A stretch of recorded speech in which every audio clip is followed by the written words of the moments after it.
Mimi ni mwanadamu, mimi si Mungu. Nasema hivi, shika maneno haya, kwa hakika halitarudi hata moja, hata moja. Sikuja hapa kupiga kelele. Nasema hakuna neno moja, pointi moja ambayo haitatimia. Naomba Mungu sana akusaidie upate kujua kwamba Tanzania imeingiliwa, kwa maana Mungu ametukanwa, amedharauliwa, ametendwa mambo mabaya. Na historia ya Biblia inasema kwamba Mungu sio leo amepiga mataifa. Alipiga dunia ya kwanza, akapiga mataifa, akazipiga nchi kwa sababu ya uovu wao. Mungu hawezi kuendelea kutukana, kudharauliwa, wakati ambapo amekupa nchi, maji na hewa na vitu vyote amekupa wewe, mawe ya zamani. Wewe unainuka kwa nguvu zako, unajifanya kwa Mungu. Tunaua, tunaharibu, tunafanya kile kitu kibaya, tunabomoa, tumekuwa mafisadi kuliko mafisadi wa kale. Mungu anaona, Mungu ameona, na amejaribu kupeleka wahubiri wengi makanisani, mashambani na mijini. Watu wamehubiri kila mahali, lakini nataka nikuambia Watanzania wamekataa kubadilika.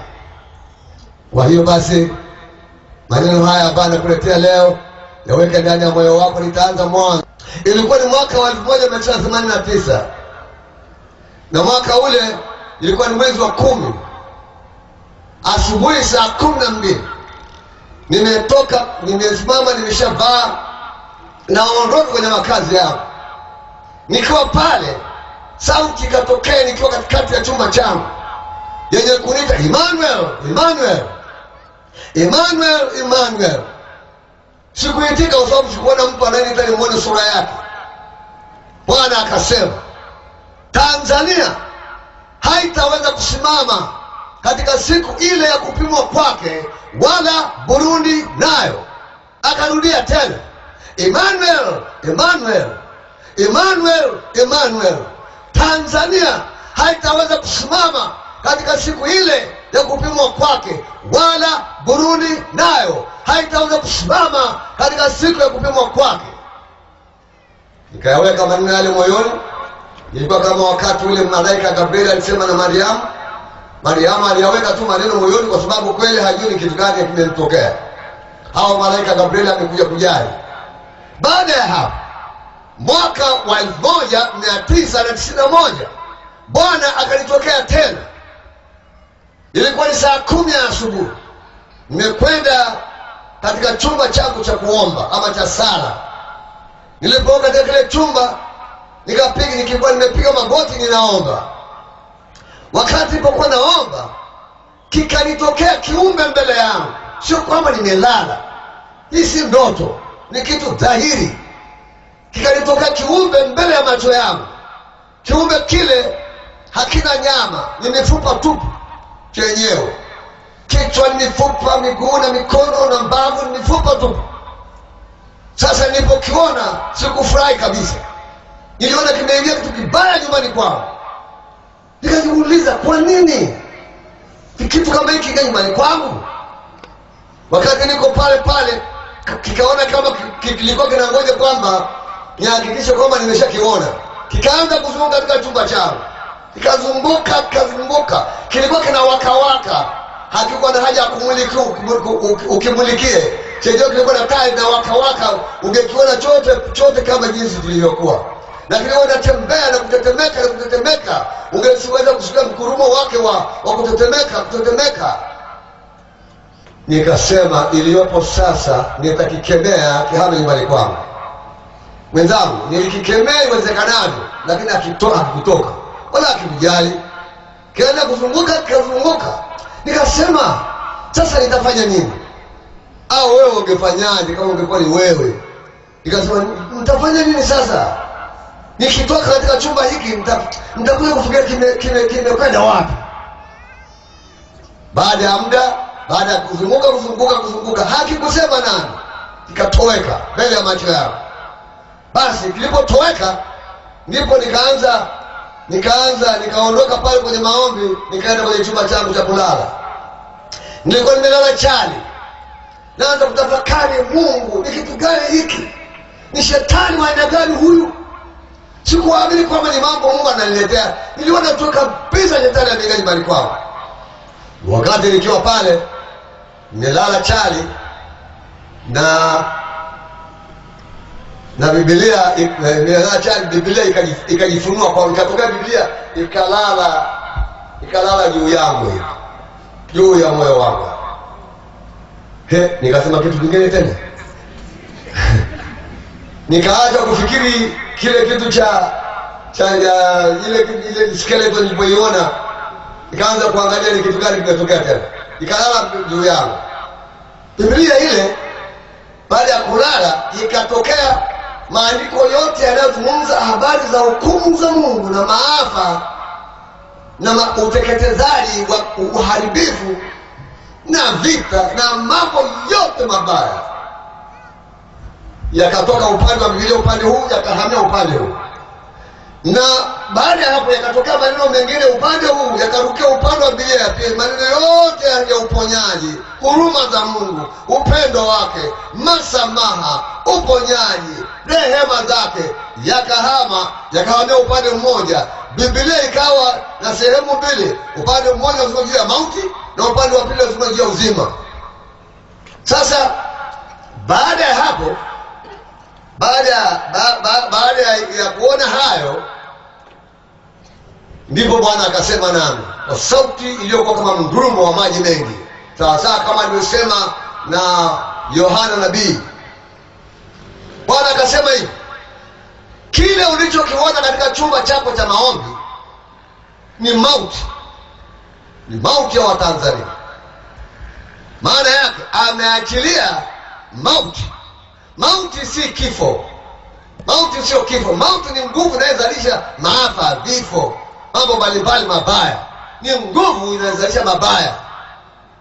Kwa hiyo Bwana akaniambia hiyo mauti ambayo imeshuka juu ya taifa lenu, Bwana akasema ya kwamba waambie Watanzania wachague kati ya mauti au uzima. Wachague mauti waangamie, wachague uzima wapate kupona. Wachague mauti waangamie, wachague uzima wapate kupona.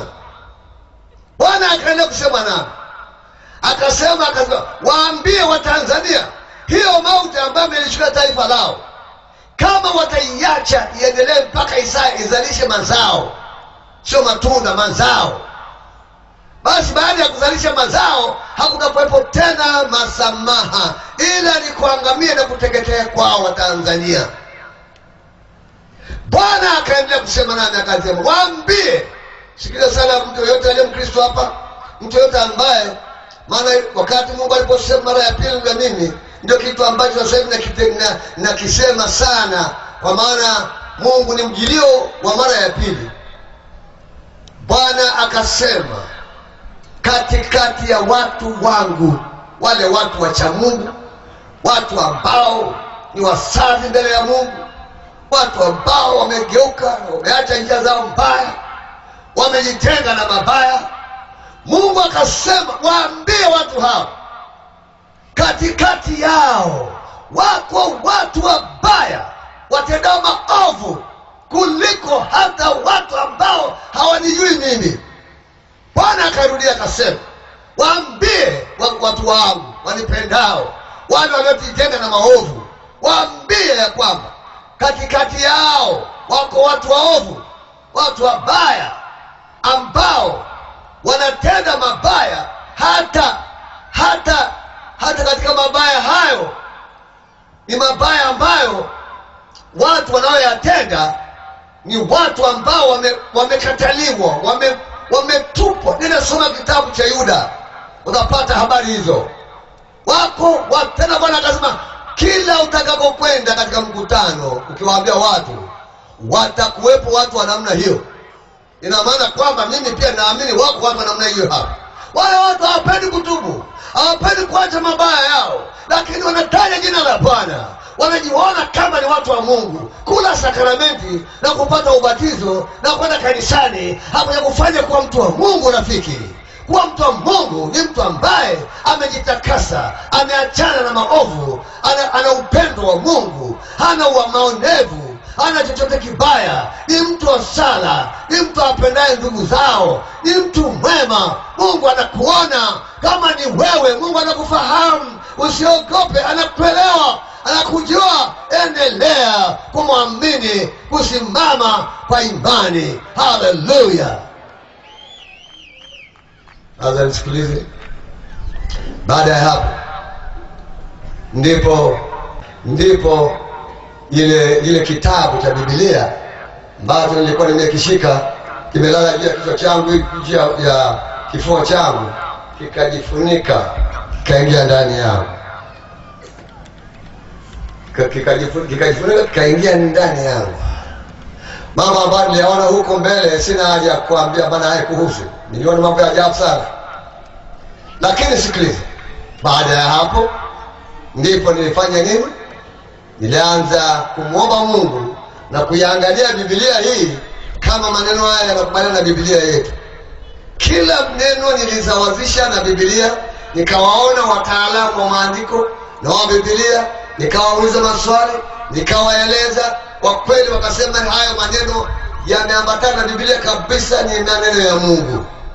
Kutoka mwaka ule 91 mpaka mwaka wa 94 ambapo ndipo nilianza kutangaza neno hili, ndipo nikazunguka.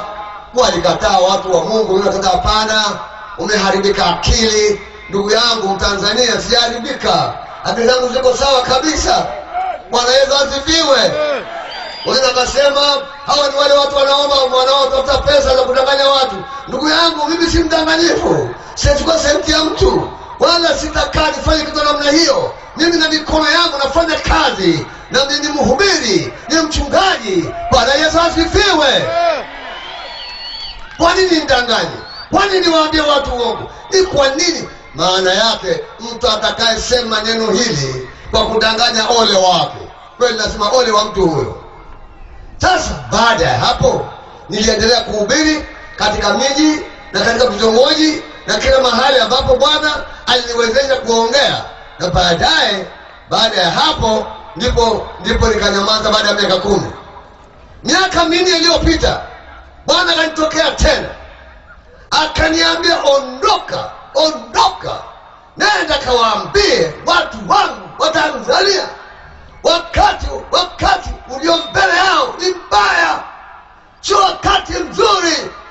Waambie wageuke, waachane maovu. Na akasema, kama utakapokwenda kuwaambia watu hawa na wasipokusikiliza, waambie waiangalie nchi ya Burundi, na mkono wangu utakuja juu ya Burundi. Nitaipiga Burundi kabla sijaipiga Tanzania. Waambie, kama nataka kufahamu maneno ya kweli, angalieni Burundi. Leo siwezi kuambia angalia Burundi. Burundi imeshapigwa mapigo makubwa sana, yameshatimia, yameshatendeka. Tanzania ndio baki ni wewe upokee mema au mabaya. Mungu anasema pokeeni mema, pokeeni toba, geuka, acha njia zako mbaya. Siku zinakuja mtakimbia kutoka nyumba zenu, mtahama makwenu, mtahamia mashambani na kwenye vitongoji, mtahamia kwenye mashimo, kwenye miamba ya mawe. Mtakuwa wakimbizi kwa mamia, maelfu wa Tanzania watakuwa wakimbizi. Unakimbia wewe na mke wako na watoto wako, wala utafika mahali wengine watafia huko, hawatarudi. Wanakuwa maelfu ambao ni wakimbizi. Nadhani umejua mkimbizi anavyofanya. Wakati ule wa Rwanda, nilikutana nikiwa Mbeya, nilikutana na wachungaji wawili ambao wametoka Rwanda, wanakimbia. Nikawauliza, nielezeni hali ikoje huko? Akaniambia, achukua kuja nikwambie, walioanza kuuawa ni wachungaji, tena walianza kuuawa ni Wapentekoste. Nisikilize vizuri sana. Wote wote wale waliookoka wengi waliuawa wengi. Sasa nisikilize. Kwa nini wakauawa hao? Kwa nini walianzwa wao? Petro anasema katika Petro wa kwanza mlango wa 4 kifungu cha 17, anasema hukumu itaanza katika nyumba yangu. hukumu itaanza katika nyumba yangu. Wenyi wacha Mungu nisikilizeni, endapo unamcha Mungu na umeshadanganya na umeshaacha imani